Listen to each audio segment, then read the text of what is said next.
Hello ಮಕ್ಕಳೇ, ನೀವೆಲ್ಲರೂ ಹೇಗಿದ್ದೀರಾ? ಹವಾಮಾನ ಮತ್ತು ಹೊಂದಾಣಿಕೆಗಳ ಭಾಗಗಳು 1, 2 ಮತ್ತು 3ರ ಪಾಠಗಳನ್ನು ನೀವು ಆನಂದಿಸಿದ್ದೀರಿ ಎಂದು ನಾನು ಭಾವಿಸುತ್ತೇನೆ.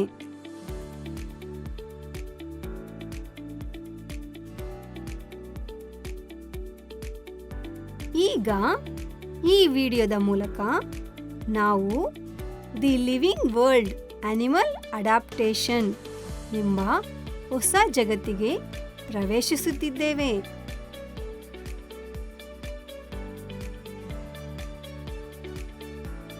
ಕಲಿಕೆಯ ಉದ್ದೇಶಗಳು: ನಾವು ವಿವಿಧ ಹೊಸ ವಿಷಯಗಳನ್ನು ಕಲಿಯುತ್ತಿದ್ದೇವೆ.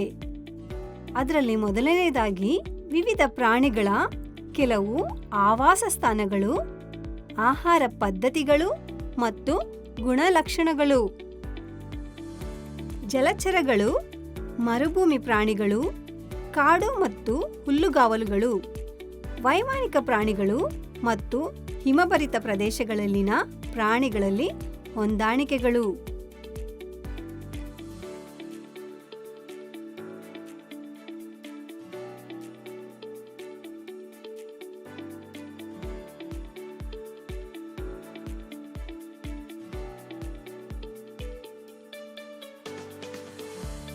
ಪ್ರಾಣಿಗಳಲ್ಲಿ ಆಹಾರಕ್ಕಾಗಿ ಹೊಂದಾಣಿಕೆಗಳು. 4ನೇದಾಗಿ ಸುತ್ತಮುತ್ತಲಿನೊಂದಿಗೆ ಬೆರೆಯಲು ಹೊಂದಾಣಿಕೆಗಳು. ಪ್ರಮುಖ ಪದಗಳು: ಭೂಮಿಯ ಮೇಲೆ,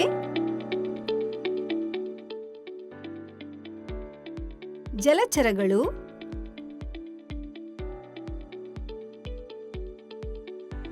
ಮಾಂಸಾಹಾರಿ,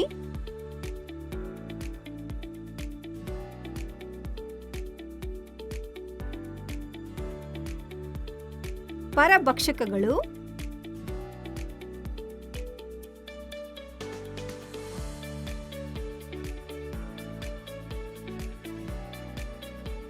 ಪಟಾಜಿಯಂ,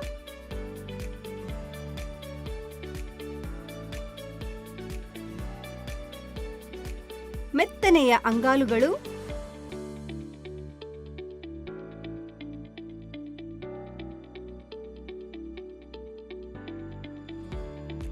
ಪ್ಯಾಡೆಡ್ ಪಾವ್ಗಳು,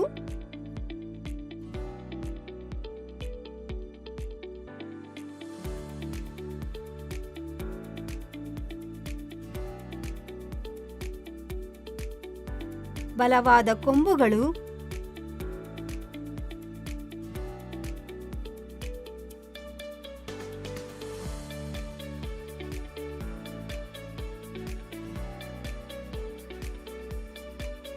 ಇಳಿಜಾರು,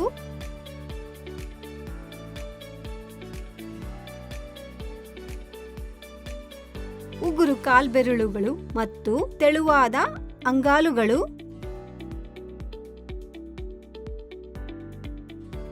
ದೀರ್ಘ ಜಿಗಿತಗಳು,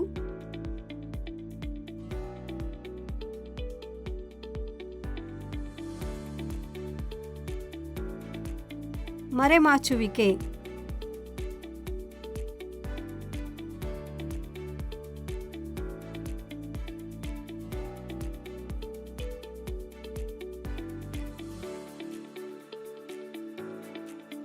ಪರಿಕಲ್ಪನೆ ನಕ್ಷೆ: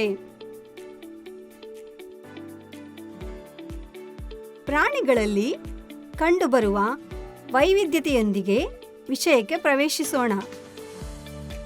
ಕೆಲವು ಏಕಕೋಶೀಯ, ಇತರವು ಬಹುಕೋಶೀಯ.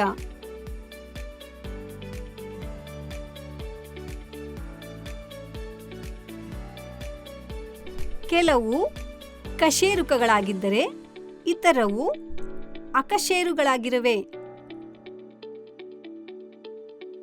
ಈ ಜಗತ್ತು ವಿವಿಧ ಪ್ರಾಣಿಗಳಿಂದ ತುಂಬಿದೆ. ಜಲಚರ, ಭೂ,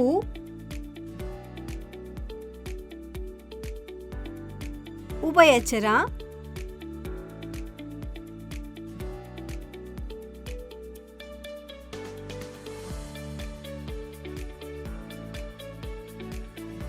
ಸರೀಸೃಪ,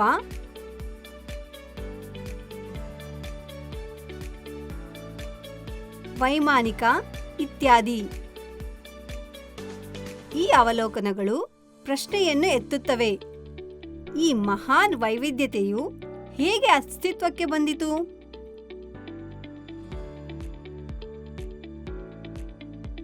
ಕಾಶ್ಮೀರ ಮತ್ತು ರಾಜಸ್ಥಾನದ ಪ್ರಾಣಿಗಳು ಒಂದೇ ರೀತಿಯವು. ಇವೆರಡರ ನಡುವಿನ ಯಾವುದೇ ವ್ಯತ್ಯಾಸಗಳನ್ನು ನೀವು ವಿವರಿಸಬಲ್ಲಿರಾ? ಎಲ್ಲವನ್ನು ವಿವರವಾಗಿ ಅರ್ಥ ಮಾಡಿಕೊಳ್ಳುವ ಮೊದಲು ಪ್ರಾಣಿಗಳು ಅಂತಹ ನಿರ್ದಿಷ್ಟ ಪರಿಸರಕ್ಕೆ ಹೊಂದಿಕೊಳ್ಳಲು ಹೊಂದಾಣಿಕೆಗಳಿಗೆ ಒಳಗಾಗುತ್ತಿವೆಯೇ ಎಂಬ ಅಂಶವನ್ನು ನೀವು ತಿಳಿದುಕೊಳ್ಳಬೇಕು. ಆದ್ದರಿಂದ ಮೊದಲಿಗೆ ಪ್ರಾರಂಭಿಸೋಣ. ಹೊಂದಾಣಿಕೆ ಎಂದರೇನು? ಹೊಂದಾಣಿಕೆ ದೇಹದ ಭಾಗಗಳಲ್ಲಿ ಮತ್ತು ಜೀವಿಗಳ ನಡವಳಿಕೆಯಲ್ಲಿ ಕ್ರಮೇಣ ಬದಲಾವಣೆಗಳು ಸಂಭವಿಸುತ್ತಿದ್ದವು. ಇದು ತಮ್ಮ ಸುತ್ತಮುತ್ತಲಿನ ಪ್ರದೇಶಗಳಿಗೆ ಹೊಂದಿಕೊಳ್ಳಲು ಸಹಾಯ ಮಾಡುತ್ತವೆ. ಅಂತಹ ಬದಲಾವಣೆಗಳನ್ನು ಹೊಂದಾಣಿಕೆಗಳು ಎಂದು ಕರೆಯಲಾಗುತ್ತದೆ. ಅವು ದೀರ್ಘಾವಧಿಯಲ್ಲಿ ನಡೆಯುತ್ತವೆ. ಈ ಹೊಂದಾಣಿಕೆಗಳು ಸಸ್ಯಗಳು ಮತ್ತು ಪ್ರಾಣಿಗಳಲ್ಲಿ ಕಂಡುಬರುತ್ತವೆ. ಮೊದಲನೆಯದಾಗಿ ನಾವು ಪ್ರಾಣಿಗಳಲ್ಲಿ ಹೊಂದಾಣಿಕೆಯ ಮೇಲೆ ಕೇಂದ್ರೀಕರಿಸುತ್ತಿದ್ದೇವೆ. ಅವುಗಳ ರೂಪಾಂತರಗಳಿಗೆ ಹೋಗುವ ಮೊದಲು ನಾವು ಕೆಲವು ಆವಾಸ ಸ್ಥಾನಗಳು, ಆಹಾರ ಪದ್ಧತಿಗಳು ಮತ್ತು ವಿವಿಧ ಪ್ರಾಣಿಗಳ ಗುಣಲಕ್ಷಣಗಳನ್ನು ನೋಡೋಣ.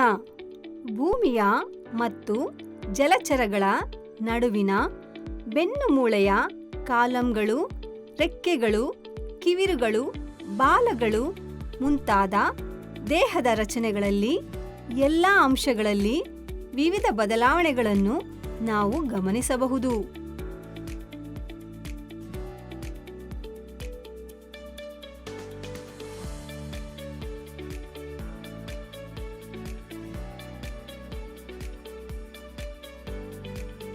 ಭೂಚರ ಪ್ರಾಣಿಗಳಿಗೆ ಹೋಲಿಸಿದರೆ ಜಲಚರ ಪ್ರಾಣಿಗಳ ಚರ್ಮ ಮತ್ತು ದೇಹದ ಆಕಾರವು ಬದಲಾಗಿದೆ ಎಂದು ತೋರುತ್ತದೆ. ಜಲಚರ ಪ್ರಾಣಿಗಳಲ್ಲಿನ ಹೊಂದಾಣಿಕೆಗಳು. ಮೊದಲನೆಯದಾಗಿ, ಮೀನುಗಳು ಚರ್ಮದ ಮೇಲೆ ಪೊರೆಗಳನ್ನು ಮತ್ತು ದೇಹದ ಮೇಲೆ ರೆಕ್ಕೆಗಳನ್ನು ಹೊಂದಿರುತ್ತವೆ. ಎರಡನೆಯದಾಗಿ, ಅವುಗಳ ದೇಹವು ಸ್ಪಿಂಡಲ್ನಂತೆ ಎರಡು ತುದಿಗಳಿಗೆ ಕುಗ್ಗುತ್ತದೆ. ಮೂರನೆಯದಾಗಿ, ಮೀನುಗಳು ಮೂಗಿನ ಬದಲು ಗಿಲ್ಗಳಿಂದ ಉಸಿರಾಡುತ್ತವೆ. ನಾಲ್ಕನೆಯದು, ಅವರ ಕಣ್ಣುಗಳು ಪಾರದರ್ಶಕ ಕಣ್ಣುರೆಪ್ಪೆಗಳನ್ನು ಹೊಂದಿರುತ್ತವೆ. ಐದನೆಯದಾಗಿ, ಅವು ತೇಲಲು ಸಹಾಯ ಮಾಡಲು ದೇಹದೊಳಗೆ ಗಾಳಿಯ ಮೂತ್ರಕೋಶಗಳನ್ನು ಹೊಂದಿವೆ. ನಾವು ಕಪ್ಪೆ, ಬಾತುಕೋಳಿ ಮತ್ತು ಆಮೆಯ ದೇಹಗಳನ್ನು ಗಮನಿಸಿದರೆ, ಕಪ್ಪೆ ಮತ್ತು ಬಾತುಕೋಳಿಗಳು ಜಾಲದ ಕಾಲ್ಬೆರಳುಗಳನ್ನು ಹೊಂದಿವೆ. ಅವರು ತಮ್ಮ ಕಾಲುಗಳನ್ನು ಒರಟುಗಳಂತೆ ಬಳಸಬಹುದು.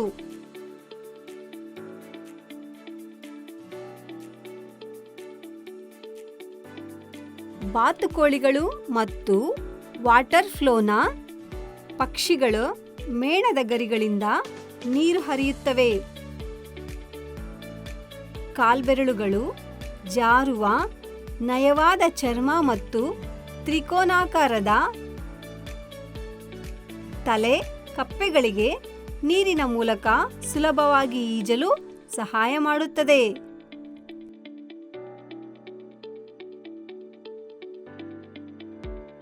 ನೀರಿನಲ್ಲಿ ಚರ್ಮದ ಮೂಲಕ ಉಸಿರಾಡುವ ಸಾಮರ್ಥ್ಯ ಮತ್ತು ನೆಲದ ಮೇಲಿನ ಮೂಗು ಮತ್ತು ಶ್ವಾಸಕೋಶಗಳನ್ನು ಬಳಸುವುದರಿಂದ ಅವು ಭೂಮಿ ಮತ್ತು ನೀರಿನಲ್ಲಿ ವಾಸಿಸಬಹುದು.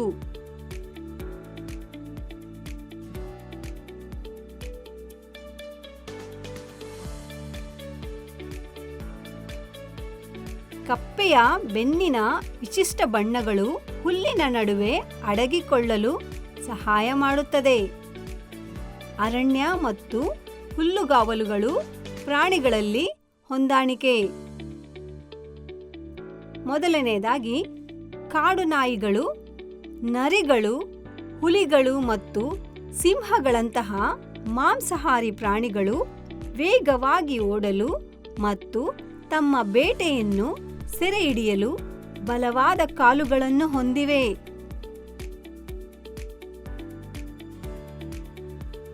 ಅವುಗಳಿಗೆ ಉಗುರುಗಳಿವೆ ಮತ್ತು ಅವುಗಳ ನಾಯಿಯ ಹಲ್ಲುಗಳು ತೀಕ್ಷ್ಣ ಮತ್ತು ಚೂಪಾಗಿರುತ್ತವೆ. ಇದು ಆಹಾರವನ್ನು ಹರಿದು ಹಾಕಲು ಸಹಾಯ ಮಾಡುತ್ತವೆ. ಹುಲಿಗಳು ಕಾಲುಗಳನ್ನು ಜೋಡಿಸಿವೆ. ಇದು ತಮ್ಮ ಬೇಟೆಯನ್ನು ಮೌನವಾಗಿ ಹಿಂಬಾಲಿಸಲು ಮತ್ತು ಅದನ್ನು ಸುಲಭವಾಗಿ ಸೆರೆ ಹಿಡಿಯಲು ಅನುವು ಮಾಡಿಕೊಡುತ್ತದೆ.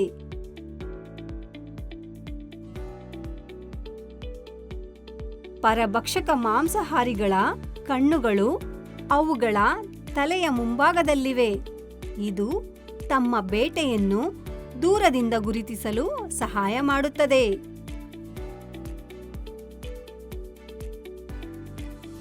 ಸಸ್ಯಾಹಾರಿಗಳ ಕಣ್ಣುಗಳು ಹಣೆಯ ಕೆಳಗೆ ತಲೆಯ ಎರಡು ಬದಿಯಲ್ಲಿ ಇರುತ್ತವೆ. ಇದು ಅವರಿಗೆ ವಿಶಾಲ ಕೋನದ ದೃಷ್ಟಿಯನ್ನು ನೀಡುತ್ತದೆ. ಇದು ಪರಭಕ್ಷಕಗಳಿಂದ ರಕ್ಷಿಸಲು ಸಹಾಯ ಮಾಡುತ್ತದೆ.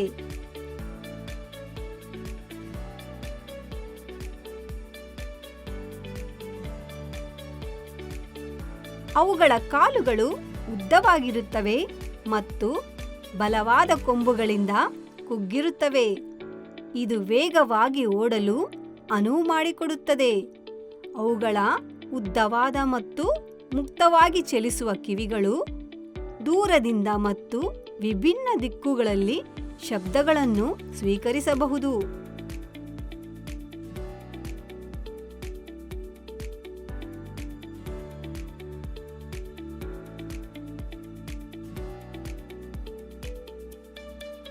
ಜಿಂಕೆ ಮತ್ತು ಕೃಷ್ಣಮೃಗಗಳು ತಮ್ಮ ಸುತ್ತಮುತ್ತಲಿನೊಂದಿಗೆ ವಿಲೀನಗೊಳ್ಳುವ ಬಣ್ಣಗಳನ್ನು ಹೊಂದಿವೆ. ಗಟ್ಟಿಯಾದ ಸಸ್ಯ ಪದಾರ್ಥಗಳನ್ನು ಜಗಿಯಲು ಅವುಗಳ ಹಲ್ಲುಗಳು ಬಲವಾಗಿರುತ್ತವೆ.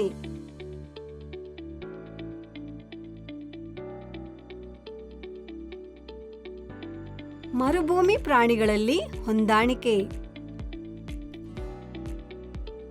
ಮೊದಲನೆಯದಾಗಿ, ಮರುಭೂಮಿಗಳು ನೀರಿನ ತೀವ್ರ ಅಭಾವದಿಂದ ಕೂಡಿವೆ. ಆದ್ದರಿಂದ ಮರುಭೂಮಿ ಪ್ರಾಣಿಗಳು ದೇಹದಿಂದ ನೀರಿನ ನಷ್ಟವನ್ನು ತಡೆಯಲು ದಪ್ಪ ಚರ್ಮವನ್ನು ಹೊಂದಿರುತ್ತವೆ.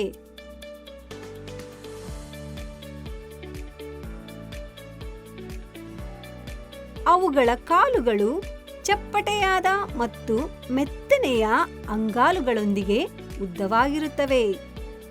ಚರ್ಮದ ಮಡಿಕೆಗಳು ಮೂಗಿನ ಹೊಳ್ಳೆಗಳನ್ನು ರಕ್ಷಿಸುತ್ತವೆ. ಕಣ್ಣಿನ ರೆಪ್ಪೆಗಳು ಉದ್ದ ಮತ್ತು ದಪ್ಪವಾಗಿರುತ್ತವೆ. ಮರುಭೂಮಿಗಳಲ್ಲಿ ಇಲಿಗಳು, ಹಾವುಗಳು, ಜೇಡಗಳು ಮತ್ತು ಹಲ್ಲಿಗಳು ಹಗಲಿನಲ್ಲಿ ಆಳವಾದ ಬಿಲಗಳಲ್ಲಿ ವಾಸಿಸುತ್ತವೆ ಮತ್ತು ರಾತ್ರಿಯಲ್ಲಿ ಸಕ್ರಿಯವಾಗಿರುತ್ತವೆ.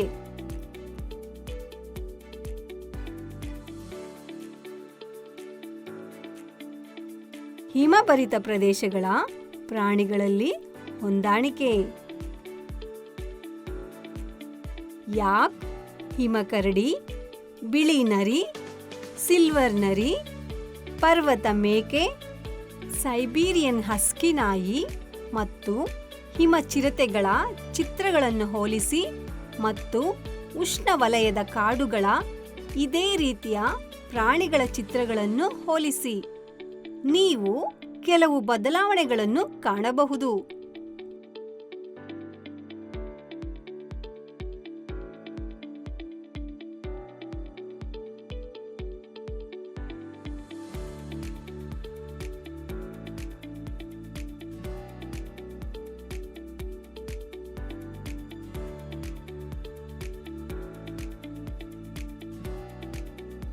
ಬಿಳಿ ಅಥವಾ ಬೆಳ್ಳಿಯ ದೇಹದ ಬಣ್ಣ ಮತ್ತು ಚರ್ಮದ ಮೇಲೆ ಉದ್ದವಾದ ದಪ್ಪ ಕೂದಲು ಹಿಮಭರಿತ ಪ್ರದೇಶಗಳಲ್ಲಿನ ಪ್ರಾಣಿಗಳ ವಿಶಿಷ್ಟ ಗುಣಲಕ್ಷಣಗಳಾಗಿವೆ.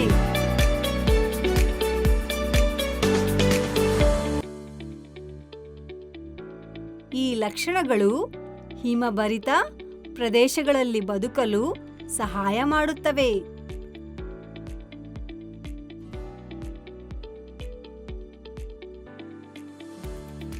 ವೈಮಾನಿಕ ಪ್ರಾಣಿಗಳಲ್ಲಿ ಹೊಂದಾಣಿಕೆ. ಸ್ಪಿಂಡಲ್ ಆಕಾರದ ಪಕ್ಷಿಗಳ ದೇಹವು ಹಾರುವಾಗ ಗಾಳಿಯ ಪ್ರತಿರೋಧವನ್ನು ಕಡಿಮೆ ಮಾಡುತ್ತದೆ. ಟೊಳ್ಳಾದ ಮೂಳೆಗಳು, ಗರಿಗಳಿಂದ ಆವೃತವಾದ ದೇಹ ಮತ್ತು ಮುಂಭಾಗದ ಕಾಲುಗಳನ್ನು ರೆಕ್ಕೆಗಳಾಗಿ ಮಾರ್ಪಡಿಸುವುದರಿಂದ ಅವುಗಳ ದೇಹವು ತೂಕದಲ್ಲಿ ಹಗುರವಾಗಿರುತ್ತವೆ ಮತ್ತು ಹಾರಲು ಹೊಂದಿಕೊಳ್ಳುತ್ತವೆ. ಆರ್ಥೋಪಾಡ್ಗಳಲ್ಲಿ ಹೊಂದಾಣಿಕೆ. ಕೀಟಗಳ ದೇಹವು ತೂಕದಲ್ಲಿ ಹಗುರವಾಗಿರುತ್ತದೆ ಮತ್ತು ಎರಡೂ ತುದಿಗಳಲ್ಲಿ ಕುಗ್ಗುತ್ತದೆ. ಅವು 2 ಜೋಡಿ ರೆಕ್ಕೆಗಳೊಂದಿಗೆ ಹಾರಬಲ್ಲವು ಮತ್ತು 6 ಕೋಲಿನಂತಹ ಕಾಲುಗಳೊಂದಿಗೆ ನಡೆಯಬಲ್ಲವು. ಸಸ್ತನಿಗಳಲ್ಲಿನ ಹೊಂದಾಣಿಕೆಗಳು. ಬಾವಲಿಗಳು ತಮ್ಮ ಮುಂಭಾಗದ ಕಾಲುಗಳು ಮತ್ತು ಹಿಂಭಾಗದ ಕಾಲುಗಳ ನಡುವಿನ ಚರ್ಮದ ತೆಳುವಾದ ಮಡಿಕೆಯಾದ ಪಟಾಜಿಯಂ ಸಹಾಯದಿಂದ ಹಾರಬಲ್ಲವು. ಸರೀಸೃಪಗಳಲ್ಲಿ ಹೊಂದಾಣಿಕೆ.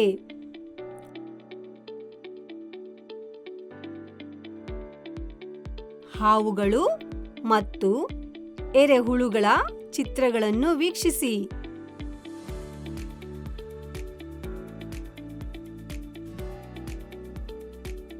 ಎರಡು ವಿಭಿನ್ನ ಸ್ನಾಯುಗಳನ್ನು ಬಳಸಿಕೊಂಡು ಎರೆಹುಳು ಬಳ್ಳಿಯನ್ನು ನೀವು ಕಾಣಬಹುದು.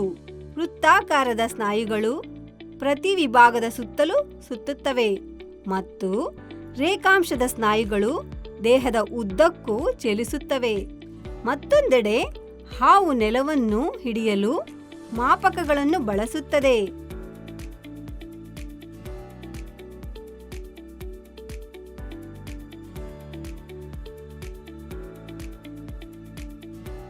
ಹಾವುಗಳು ಮುಂದೆ ಸಾಗಲು ಯಾವುದೇ ಉಬ್ಬು ಅಥವಾ ಮೇಲ್ಮೈ ಬಂಡೆಗಳು, ಮರಗಳು ಇತ್ಯಾದಿಗಳನ್ನು ತಳ್ಳುತ್ತವೆ. ಮನೆಯ ಹಲ್ಲಿಗಳು, ತೋಟದ ಹಲ್ಲಿಗಳು ಮತ್ತು ಮೊಸಳೆಗಳಂತಹ ಪ್ರಾಣಿಗಳು ತಮ್ಮ ಸ್ನಾಯುಗಳನ್ನು ಇಳಿಯಲು ಬಳಸುತ್ತವೆ. ಅಂತೆಯೇ ಅವು ಚರ್ಮ, ಪಾದಗಳ ಅಂಗಾಲುಗಳು, ದೇಹದ ಬಣ್ಣ ಇತ್ಯಾದಿಗಳಲ್ಲಿ ಹೊಂದಾಣಿಕೆಗಳನ್ನು ತೋರಿಸುತ್ತವೆ. ಮನೆಯ ಹಲ್ಲಿ ಮತ್ತು ಮಾನಿಟರ್ ಹಲ್ಲಿಗಳು ಉಗುರು, ಕಾಲ್ಬೆರಳುಗಳು ಮತ್ತು ತೆಳುವಾದ ಅಂಗಾಲುಗಳನ್ನು ಹೊಂದಿರುತ್ತವೆ. ಆದರೆ ಹಾವುಗಳು ಸ್ಕೇಲ್ ಚರ್ಮವನ್ನು ಹೊಂದಿರುತ್ತವೆ.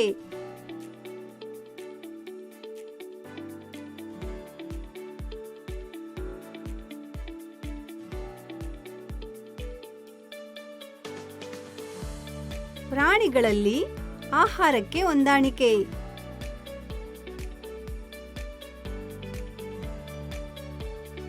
ನಾವು ಪ್ರಾಣಿಗಳನ್ನು ಸಸ್ಯಾಹಾರಿಗಳು ಮತ್ತು ಮಾಂಸಾಹಾರಿಗಳು ಎಂದು ವರ್ಗೀಕರಿಸಬಹುದು. ಆಹಾರ ಪ್ರಕ್ರಿಯೆಯನ್ನು ಸುಲಭಗೊಳಿಸಲು ಪ್ರತಿ ವರ್ಗದಲ್ಲಿ ವಿಶೇಷ ಹೊಂದಾಣಿಕೆಗಳನ್ನು ಕಾಣಬಹುದು. ಪೋಷಣೆಯ ಅಧ್ಯಾಯದಲ್ಲಿ ನಾವು ಇದನ್ನು ಹೆಚ್ಚು ವಿವರವಾಗಿ ಚರ್ಚಿಸಿದ್ದೇವೆ. ಒಮ್ಮೆ ನೀವೆಲ್ಲರೂ ಈ ಕೆಳಗಿನ ಪ್ರಾಣಿಗಳ ಆಹಾರ ಪದ್ಧತಿಯನ್ನು ಗಮನಿಸಿ. ಹಲ್ಲಿಗಳು, ಕಪ್ಪೆಗಳು, ಊಸರವಳ್ಳಿಗಳಂತಹ ಪ್ರಾಣಿಗಳು ತಮ್ಮ ತೆಳುವಾದ ಉದ್ದನೆಯ ಕೋಲು ನಾಲಿಗೆಯನ್ನು ಗುಂಡು ಹಾರಿಸುವ ಮೂಲಕ ತಮ್ಮ ಬೇಟೆಯನ್ನು ಹಿಡಿಯುತ್ತವೆ. ಹಾವುಗಳು ಬೆಚ್ಚಗಿನ ರಕ್ತದ ಬೇಟೆಯನ್ನು ತಿನ್ನುತ್ತವೆ. ಅಂದ್ರೆ ಉದಾಹರಣೆಗೆ ದಂಶಕಗಳು, ಮೊಲಗಳು, ಪಕ್ಷಿಗಳು ಮತ್ತು ಹಾವುಗಳು ತಮ್ಮ ಆಹಾರವನ್ನು ಸಂಪೂರ್ಣವಾಗಿ ನುಂಗುತ್ತವೆ.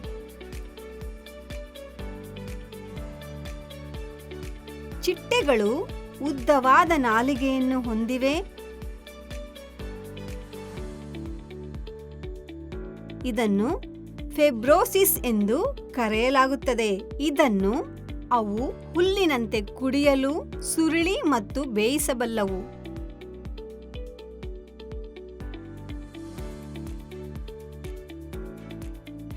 ಅವುಗಳ ಹುಲ್ಲಿನಂತಹ ಬಾಯಿಯ ಭಾಗಗಳಿಂದಾಗಿ ಚಿಟ್ಟೆಗಳು ಮುಖ್ಯವಾಗಿ ದ್ರವ ಆಹಾರಕ್ಕೆ ಸೀಮಿತವಾಗಿವೆ.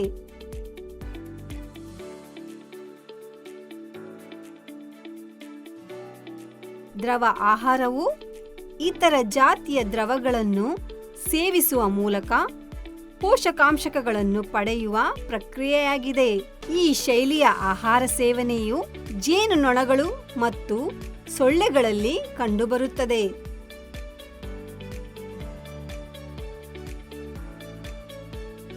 ಸುತ್ತಮುತ್ತಲಿನವರೊಂದಿಗೆ ಬೆರೆಯಲು ಹೊಂದಾಣಿಕೆ. ವರ್ಣರಂಜಿತ ಚಿಟ್ಟೆಗಳು, ಹಲ್ಲಿಗಳು ಮತ್ತು ಮಿಡತೆಗಳನ್ನು ನಾವು ಸುಲಭವಾಗಿ ಗುರುತಿಸಲು ಸಾಧ್ಯವಿಲ್ಲ, ಸರಿಯೇ? ಅವುಗಳ ಬಣ್ಣಗಳು ತಮ್ಮ ಸುತ್ತಮುತ್ತಲಿನೊಂದಿಗೆ ಬೆರೆಯಲು ಅವು ಹುಲ್ಲು ಮತ್ತು ಕಾಂಡಗಳು, ಎಲೆಗಳು, ಹೂವುಗಳು ಮುಂತಾದ ಸಸ್ಯಗಳ ಭಾಗಗಳ ನಡುವೆ ಮರೆಮಾಚಲ್ಪಡುತ್ತವೆ.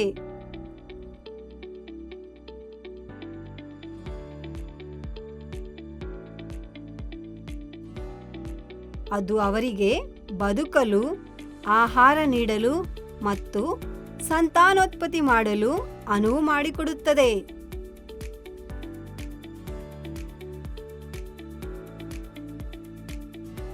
ಬನ್ನಿ ವಿದ್ಯಾರ್ಥಿಗಳೇ, ನೀವು ವಿವಿಧ ಹೊಂದಾಣಿಕೆಗಳ ಬಗ್ಗೆ ಸಾಕಷ್ಟು ಜ್ಞಾನವನ್ನು ಗಳಿಸಿದ್ದೀರಿ ಮತ್ತು ಪಾಠವನ್ನು ಆನಂದಿಸಿದ್ದೀರಿ ಎಂದು ನಾನು ಭಾವಿಸುತ್ತೇನೆ. ಇಲ್ಲಿಯವರೆಗೆ ನಾವು ಪ್ರಾಣಿಗಳಲ್ಲಿನ ಹೊಂದಾಣಿಕೆಗಳನ್ನು ಕಲಿತಿದ್ದೇವೆ.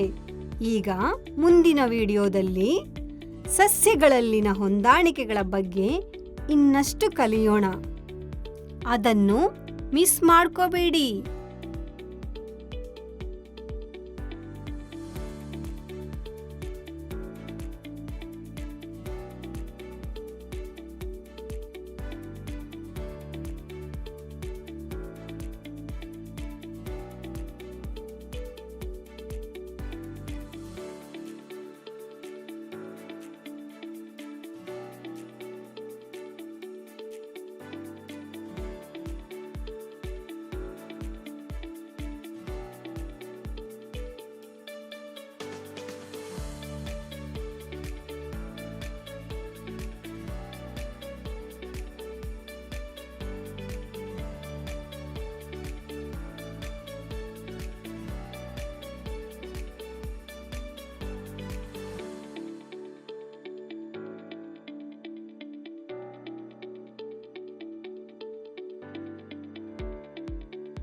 ಮತ್ತಷ್ಟು ಹೆಚ್ಚು ಆಸಕ್ತಿದಾಯಕ ವಿಡಿಯೋಗಳನ್ನು ವೀಕ್ಷಿಸಿದ್ದಕ್ಕಾಗಿ, ಲೈಕ್ ಮಾಡಿದ್ದಕ್ಕಾಗಿ, ಹಂಚಿಕೊಂಡಿದ್ದಕ್ಕಾಗಿ ಮತ್ತು ಚಂದಾದಾರರಾಗಿದ್ದಕ್ಕಾಗಿ ಧನ್ಯವಾದಗಳು.